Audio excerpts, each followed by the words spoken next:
formation pour éviter les tracasseries, une situation qui alimente un climat tendu entre conducteurs et forces de l'ordre. Encadreurs absents, le cri de détresse des étudiants de l'UCAD, des étudiants en master et doctorat peinent à joindre leurs encadreurs, parfois absents ou partis sans préavis. Une situation alarmante qui compromet gravement leurs recherches, une crise universitaire qui appelle des solutions urgentes. Blanchiment d'argent, 125 milliards de francs CFA dans le viseur de la justice. La CENTIF signale des transactions suspectes impliquant des réseaux de blanchiment d'argent et d'associations de malfaiteurs. Le parquet financier ouvre une enquête sur ces montants colossaux, un scandale qui éclabousse le système financier sénégalais. Sénégal, Mauritanie, Ousmane Sonko renforce la coopération bilatérale. En visite à Nouakchott, le Premier ministre a discuté des accords bilatéraux entre les deux nations. L'exploitation conjointe du gisement gazier Grand Tortue était au cœur des échanges. Une rencontre stratégique pour consolider les liens économiques. C'est tout pour les titres. Tout de suite, le développement.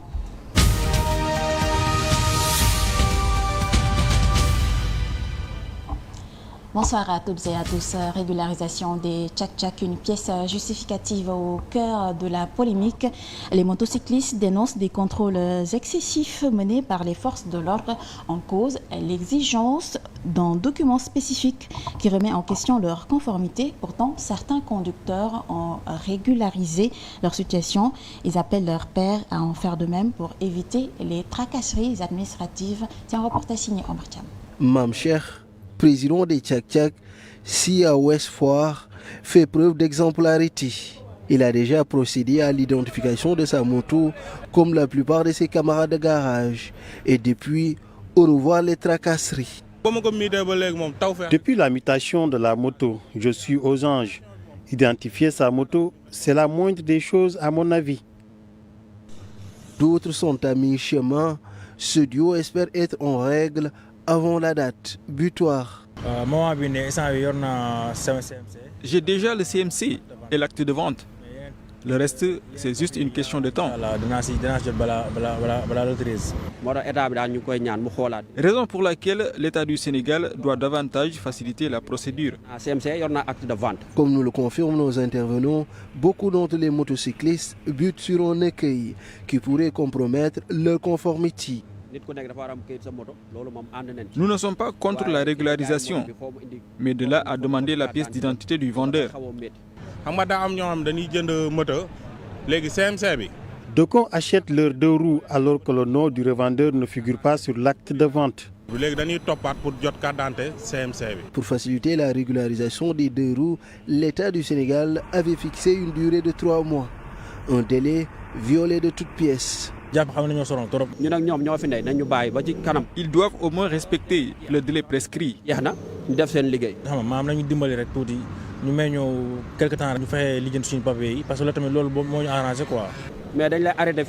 On reverse aux agents quasiment le double de nos revenus quotidiens. C'est aberrant. Autre doléance des motocyclistes, la diligence des sites de régularisation, conformément à l'annonce des autorités en place. Grève dans l'enseignement supérieur. Les enseignants déterrent la hache de guerre. L'université sénégalaise replonge dans l'agitation. Des enseignants du supérieur affiliés au SAES ont décrété une grève de 48 heures ce lundi 13 et mardi 14 janvier. En toile de fond, une exigence claire, l'application du décret de 2020 modifié en 2024 garantissant une allocation spéciale de retraite. Les revendications s'intensifient après une tournée nationale menée par le syndicat pour mobiliser ses militants face au silence du gouvernement sur les droits des uns en cause des enseignants-chercheurs décédés. Entre perte de décrets et blocage dans leur application, le SAES dénonce l'immobilisme des autorités et promet de corser son combat si ces doléances ne sont pas satisfaites. Un retour à la contestation qui ravive les tensions dans un secteur déjà secoué par des retards de bourse pour les étudiants. Et puis à l'université Cheikh Anta Diop de Dakar, plusieurs étudiants en master et doctorat se heurtent à un mur, l'absence de leurs encadreurs. Certains enseignants deviennent injoignables, d'autres quittent le pays sans préavis, laissant ces étudiants livrés à eux-mêmes une problématique qui compromet gravement la qualité de leurs recherches universitaires à Moussamane. Ils sont nombreux à écrire leurs mémoires ou thèses sans bénéficier d'un soutien des professeurs encadreurs. Ces étudiants souffrent le martyre au quotidien. Des encadreurs difficiles à joindre au téléphone ou s'absentent du pays au moment où les étudiants ont le plus besoin de leurs services. Tout à l'heure, j'ai rencontré à la porte de la faculté des lettres une étudiante qui me dit que voilà, je dois aller voir mon professeur. À chaque instant, il part dans leur bureau pour taper, il lui dit que j'attendais, je vous reviens. Il leur envoie des mails, les professeurs ne répondent pas. Je ne dis pas c'est tout le monde, mais cet étudiant, à chaque instant, il me le réclame. Il me dit que voilà, Malik, nous on ne parvient pas à voir nos professeurs, nos sujets, on ne parvient pas à comprendre. Quand tu envoies un prof un SMS, donc il ne te répond pas, donc il est toujours injoignable. Donc vous vous perdez complètement en fait. Vous n'arrivez pas à le retrouver, genre. Raison pour laquelle vous êtes obligé de changer même de prof d'encadreur. La plupart des étudiants croisés nous expliquent le problème, mais loin de caméras et des micros, peur de subir les conséquences. De la faculté de médecine jusqu'à la faculté de droit, en passant par la faculté des lettres, ils parlent tous le même langage, c'est la croix et la bannière. Vous voyez des étudiants, même ce sont même leurs frères qui leur aident, que ce n'est pas seulement à notre niveau de géographie, même des autres départements comme anglais, sociologie, autres, souvent ils partent à réclamer, on ne voit pas nos professeurs, ils ne peuvent pas les voir. Il y a des professeurs qui voyagent, ça existe, c'est vrai. Cependant, d'autres par contre ont la chance d'avoir leur encadreur présent à leur côté. Je ne rencontre pas ces problèmes-là, parce qu'avec mon encadreur, donc, il est toujours disponible pour me recevoir en fait. Donc on discute tout le temps. Et si j'ai besoin de lui aussi, je l'appelle et il me donne un rendez-vous. Parfois, c'est à l'étudiant de faire le nécessaire pour rencontrer son professeur encadreur, pour avancer dans son travail. La situation est aussi due au manque de professeurs. Certains ont beaucoup d'étudiants à encadrer et pourtant, il y a des doctorants qui sont là et qui peuvent faire le travail à leur place. L'université Cheikh Anta Diop de Dakar accueille plus de 90 000 étudiants. Cependant, ils sont nombreux à vivre ce genre de situation. Parlant de ces grossesses précoces en milieu scolaire, les chiffres sont alarmants.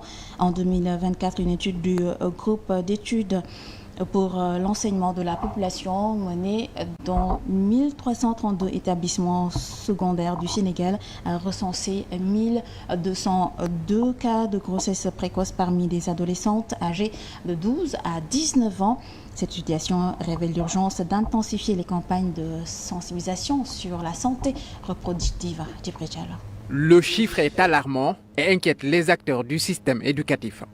Le rapport 2024 du groupe pour l'étude et l'enseignement de la population révèle 1202 cas de grossesse chez les élèves âgés de 12 à 19 ans, recensés dans 1332 établissements publics, soit 85% de la carte scolaire du Sénégal.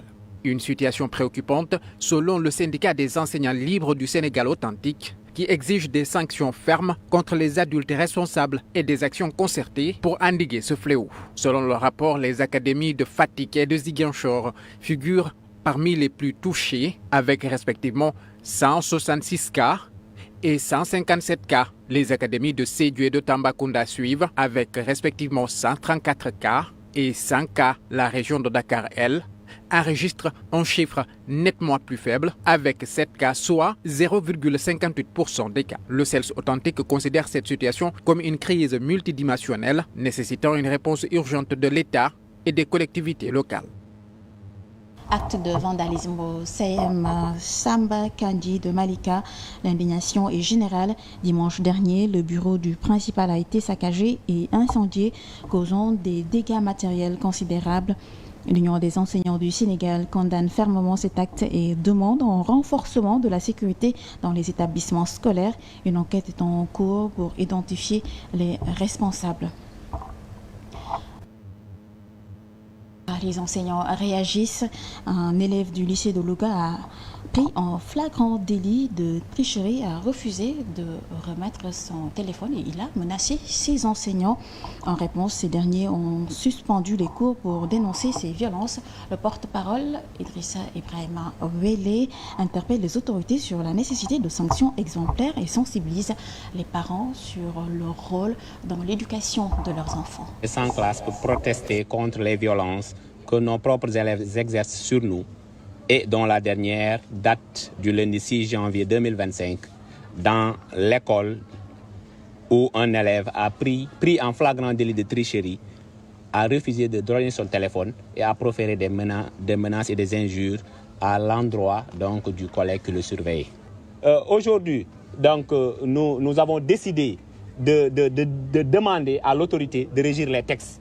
Parce que nous avons vu qu'aujourd'hui, autant les conseils de discipline, quand un élève fautait, donc l'école avait la prérogative de sanctionner définitivement l'élève. Mais aujourd'hui, on ne dit que quelle que soit la faute commise, même lever la main sur l'enseignant, l'élève ne peut être renvoyé que 48 heures. Mais ça veut dire que nous sommes en train de prêter le flanc. Un élève qui voudrait se reposer 48 heures va lever la main sur moi et il serait même récompensé parce qu'il va se reposer et ensuite, alors qu'il m'a déjà humilié. Et c'est pour ça que nous avons demandé à ce que nous retournions à l'orthodoxie de la discipline scolaire en donnant pleinement donc les prérogatives au conseil de discipline pour qu'ils puissent jouer le rôle qu'ils devraient jouer. Un projet pour réhabiliter les valeurs éducatives. La cérémonie de lancement de cette initiative pour une éducation axée sur les valeurs sociales s'est tenue ce matin au stade Abdoulaye Wade, Nité, en mission de contrer la dépravation des mœurs dans les écoles et de redorer le blason du système éducatif sénégalais. Face à la dépravation des valeurs éducatives, il urge d'apporter du répondant pour sauver les meubles. C'est pourquoi la nouvelle initiative pour la transformation humaniste de l'éducation est mise en place. Quand on analyse, en réalité, au cœur de la demande ou des demandes sociales se trouve être en fait la construction de ce nouveau type de citoyen ou de ce Sénégalais-là. Et donc l'endroit privilégié pour accompagner donc ce Sénégalais, pour l'avènement donc de ce Sénégalais, le lieu privilégié naturellement donc c'est l'école. Toute la communauté, à toute la nation sénégalaise. Nous parlons de société éducative. Il faudrait que chaque citoyen sénégalais, chaque père de famille, mère de famille, tous ces citoyens sénégalais qui ont en charge des responsabilités dans le privé ou dans le public, que chacun d'eux s'investisse dans l'école, que l'on considère l'école comme étant le creuset, le socle par lequel la transformation systémique tant chantée, tant attendue passera. Tous les acteurs sont invités à porter ce projet ambitieux qui doit reposer sur nos valeurs sociales. Je parle de nouveau départ, mais c'est vraiment en toute liberté, en mettant en avant notre souveraineté, nos convictions, notre façon de voir la vie, le monde et notre développement, que nous puissions donc repenser nos curricula. Et c'est déjà engagé. Nous sommes en train de mettre en place donc les équipes scientifiques, techniques, les équipes de coordination donc pour cela. Selon le ministre de l'Éducation nationale, ce programme sera introduit dans les curricula scolaires. Par ailleurs, il demande aux différents acteurs sa mise en œuvre. Je vous l'annoncer en titre, des transactions suspectes à hauteur de 125 milliards de francs CFA sont dans le viseur de la CENTIF. Le parquet du pôle judiciaire financier a dénoncé l'ouverture d'une enquête suite à des rapports révélant des activités illicites de blanchiment d'argent. Les suspects accusés d'association de malfaiteurs pourraient être poursuivis pour des montants astronomiques et des transactions douteuses. Voilà tout cela avec Mamadou Kanté. Autorité administrative placée sous la tutelle du ministère des Finances, la cellule nationale de traitement des informations financières occupe une place centrale dans le dispositif national de lutte contre le blanchiment de capitaux et le financement du terrorisme. Chaque année, la CENTIF transmet au procureur de la République des rapports sur ses activités lorsque les opérations financières qui ont fait l'objet de déclarations de soupçons mettent en évidence des faits susceptibles de constituer une infraction de blanchiment de capitaux ou de financement du terrorisme. Mais cet acte ultime est précédé par un long processus allant de la réception de déclarations de soupçons jusqu'à l'élaboration des rapports. Les institutions financières, les prestataires de services d'actifs virtuels ou toute autre personne physique ou morale qui, dans le cadre de sa profession, réalise, contrôle ou conseille des opérations entraînant des dépôts, des échanges, des placements ou tout autre mouvement de capitaux induisant au risque ou constituant une infraction de blanchiment, de financement du terrorisme et de prolifération est assujetti à cette déclaration de soupçon. Les personnes assujetties sont donc tenues de déclarer immédiatement à la CENTIF les sommes inscrites dans leur livre, les opérations ou tentatives d'opération portant sur des sommes dont elles soupçonnent l'origine ou la destination. Pour les transactions en espèces supérieures ou égales à 15 millions, la déclaration devient une obligation. Ces déclarations servent de signaux d'alerte et d'indicateurs, notamment sur la richesse soudaine inexpliquée, de recours à des montages juridiques et sociétés écrans. Après la transmission, la CENTIF accuse réception de la déclaration. Elle traite et analyse immédiatement les informations recueillies sans que le client, propriétaire du compte en question ou l'auteur de l'opération ne soit au courant. Lorsque ces investigations mettent en évidence des faits susceptibles de relever du blanchiment de capitaux, du financement du terrorisme ou de la prolifération, la CENTIF saisit le procureur. Ce dernier saisit à son tour le juge d'instruction. Macky Sall se lance dans les affaires. Installé à Marrakech depuis avril, l'ancien président a créé Semo Holding, une société spécialisée dans l'environnement, l'énergie et les stratégies politiques. Selon le journal Le Desk, cette entreprise ambitionne de devenir un acteur majeur en Afrique grâce au vaste réseau de Macky Sall. Kerbashi alerte sur les infrastructures de base. Les habitants de ce village de Louga dénoncent des problèmes liés aux routes impraticables, au manque d'éclairage public et d'eau potable. Ils appellent l'État à inclure leur localité dans les projets de modernisation. Oui, par rapport aux difficultés, nous pouvons énumérer la route. L'état de la route laisse à désirer parce que rien que pour venir à Koki ou Tchamen, l'accès reste difficile parce que cela aussi affecte l'économie. Les populations ont toujours demandé aux autorités de réhabiliter cette route, mais en vain. D'aucuns préfèrent rebousser chemin rien que pour venir à Koki ou à Tchamen. Alors nous voulons que l'État puisse nous appuyer en ce sens. L'eau aussi reste un problème. C'est vrai qu'il y a un forage, mais la pression est très faible et cela affecte bien la vie des populations. Autre difficulté, c'est par rapport à l'électricité. C'est vrai que le village est électrifié, mais il reste beaucoup de choses à faire. Nous avons tout le temps demandé à l'État d'augmenter le nombre de kilowatts. L'État a émis la volonté de procéder à une modernisation des foires religieuses. Alors nous l'interpellons en ce sens. Et nous parlons diplomatie. Le Premier ministre Ousmane Sonko poursuit son agenda international. Depuis ce lundi 13 janvier, il est en visite en Mauritanie, poursuivant les traces du président Bassirou Diomaye Faye qui avait fait de ce pays voisin sa première destination officielle. Au cœur des discussions, le renforcement de la coopération bilatérale et l'examen des défis communs auxquels font face les deux nations. Ousmane Ba. Coopération bilatérale, exploitation des hydrocarbures, pêche, sécurité frontalière, voilà entre autres les sujets de discussion les plus attendus lors de cette première visite officielle du Premier ministre Ousmane Sonko en terre mauritanienne. Déjà en avril 2024, le président de la République Bassirou Diomaye Diakhar Faye, fraîchement élu, avait lors de son premier déplacement officiel jeté les bases de la consolidation des relations entre les deux pays, en affichant dans ses échanges avec son homologue Ould Ghazouani une réelle volonté de renforcer les accords commerciaux entre le Sénégal et la Mauritanie, qui malgré leur proximité, ne sont pas aussi développés. C'est donc dans cette même logique que va s'inscrire la visite du Premier ministre qui ambitionne de dépasser le plafond de 102 millions d'euros, soit 67,4 milliards de francs CFA d'échanges enregistrés entre les deux pays en 2023, selon le Centre international de commerce. Il s'agira aussi pour Ousmane Sonko de revenir sur le projet de renégociation des contrats pétroliers et gaziers, puisque le Sénégal partage une bonne partie de l'exploitation avec la Mauritanie, surtout dans le cadre du gisement gazier Grand Tortue, GTA. D'ailleurs, dans cette optique, le Sénégal avait déjà commandité un audit des contrats. Ainsi, la suite à adopter sera soulevée dans les échanges avec les autorités mauritaniennes. Il sera aussi question lors de cette visite d'aborder les accords de pêche qui se manifestent aujourd'hui par l'octroi de 500 licences aux pêcheurs sénégalais pour des captures de 50 000 tonnes de petits pélagiques, surtout que plusieurs pêcheurs sollicitent aujourd'hui le renouvellement des licences. D'autres sujets seront au rendez-vous, tels que la fluidification de la circulation des personnes et des biens, qui devait se matérialiser par la finalisation de la construction du pont de Rosso, qui à l'heure actuelle n'est qu'à 40% de réalisation après son lancement, il y a de cela 2 ans.